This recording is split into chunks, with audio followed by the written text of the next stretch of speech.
જી ખેડૂત મિત્રો, સવારના સૌને રામ રામ ને વંદન. અને આજે અમારા ભાના ખેતરમાં, મારા પપ્પાના મોટા ભાઈ મારા ભાના ખેતરમાં એમને બાદશાહ બટાકું નીકળે છે. અને એમને સારું મિનિમમ 300 થી 400 કટ્ટા બાદશાહના ટોટલ વાયેલા છે. હવે એમાં બીજો પ્લાન્ટ તો કાઢી નાખ્યો છે, પણ આ ખેતર છેલ્લું ખેતર છે એમને, બાકી એમાં 100 કટ્ટા વાયેલા છે. અને શું ભાવ પડ્યા છે, વેપાર કર્યા છે કે નથી કર્યા, એમના મોઢેથી સાંભળીશું આપણે. અને બીજું, એમને મજૂર પણ આવી ગયા છે. મિનિમમ મજૂરોની બહુ શોર્ટેજ છે, છતાં એ લોકોએ બડી મુશ્કેલથી 2 દિવસ 3 દિવસથી કાઢતા હતા. અને આજે મજૂર જો મિનિમમ 18 મજૂર લાયા છે આ લોકોએ બહારથી. 350 રૂપિયા મજૂરી લે છે. અને એમનો ટાઈમ પણ થોડો ઓછો હોય છે જો. અને આ છે એમના કૂવા પર જેમને બટાકા વાયા છે. સોમભાઈ, કયા ભાગે તમે વાયા છે? 7મા ભાગે. એમાં તમારે ખર્ચો ફક્ત મજૂરીનો જ? બીજું કશું નહીં, મજૂરી ખર્ચ જ. મજૂરી ખર્ચો બરોબર. અને જો બોણ વઢાઈ ગયું છે બધું, અને આ બાજુ માલ નીકળી રહ્યો છે. અને આ છે એમને વાયરલ કરવાના છે નહીં.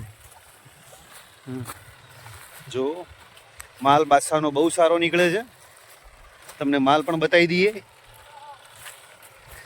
મોહન અને ખાતી અને પુખરાજની પોઝિશન કરતાં બાદશાહનું બટાકું બહુ સારું, કારણ કે વેપાર થઈ જાય છે અને સારા ભાવ પણ મળે છે. જો માલ આ ટાઈપનો છે, જબરજસ્ત. જો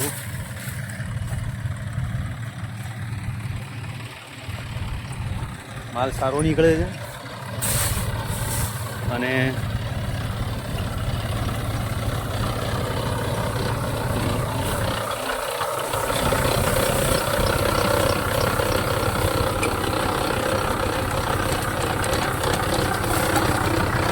બહુ સારો માલ છે ભાઈ બાદશાહનો. ક્વોલિટી બહુ સારી છે. અને ભાવનો અંદાજો નથી, છતાંય શું ભાવ કહે છે.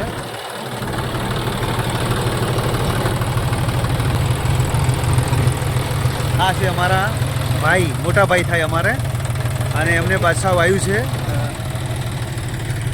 તો આ ભાગ નીકળી ગયો છે બધો, અને આ ભાગ બધો કાઢવાનો બાકી છે. તો વિડીયોમાં બન્યા આપણે એમની સાથે વાત પણ કરાવીશું, અને બધી રીતે એમને પૂછશું કે વેપાર કર્યા છે કે નથી કર્યા. બરોબર.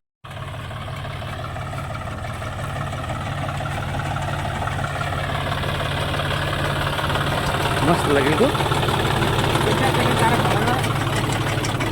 આપણે અમારા મોટા ભાઈ અને ખેડૂત એમથી વાત કરીએ, શું કહે છે એ લોકો, કે વેપાર કર્યો છે કે નથી કર્યો બાદશાહનો.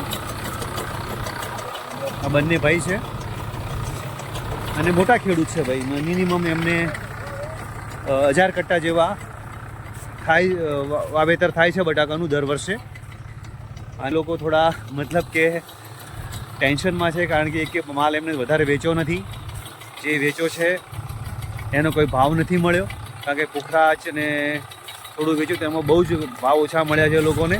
અને આ બાદશાહ છે એટલે બાદશાહમાં એમને કંઈ વાંધો આવશે નહીં. આ રે અમારા ખેડૂત, અને એમની જ વાત કરીએ. ભાઈચંદભાઈ, હા, બટાકા વેચ્યા છે કે શું કર્યું છે? ના ના, કોઈ ભાવ નથી. સ્ટોરમાં મેલો. સ્ટોરમાં મેલો છો. અને કેટલા કટ્ટા છે મિનિમમ? મારે 800-900 કટ્ટા જેવું છે. 800-900 કટ્ટો જેવું છે એમ. અને વેપાર કર્યો જ નથી આનો? ના, ચોય વેપાર કરે નથી બધાય. અને ઉઘાડ પાડ્યો છે કે ના? એમ ને એમ તમારા થ્રુ? તમારે બરોબર. કોઈ લેવા વાળું જ નહીં, વેપારી આવતા જ નથી. ના. બરોબર. બોલો, બાદશાહમાં આ પોઝિશન છે, અને કોઈ ભાવ અભળ્યા નથી બાદશાહને?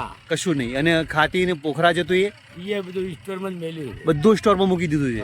કેટલા કટ્ટા મૂક્યા છે? 3000 કટ્ટા. 3000 કટ્ટા. બોલો, વિચાર કરો કે વગર ઉઘાડ પાડે મૂકી દીધા છે ખેડૂતે. ખેતર તો ખાલી કરવા કે નહીં, વાવેતર કરવું નહીં. વાવેતર કરવું કે નહીં, બરોબર છે. તો જો આ બધા મોટા ખેડૂતની પણ આ પોઝિશન છે. આ મોટા ખેડૂત છે અમારા. મિનિમમ એમને કેટલા કટ્ટા આવતા છે વાવેતર તમારું? અમારે 300 કટ્ટા, 350. એક ભાઈને 3 ભાઈને 1000 કટ્ટા ગણા ને? 1000 કટ્ટાનું વાવેતર કરે છે. તો હવે એમને આટલી કન્ડિશન, તો નાના ખેડૂતની શું હાલત હશે વિચાર કરો. તો બને એટલો વિડીયોને શેર કરજો, કોમેન્ટ કરજો અને લાઈક કરજો. જય માતાજી. જય માતાજી.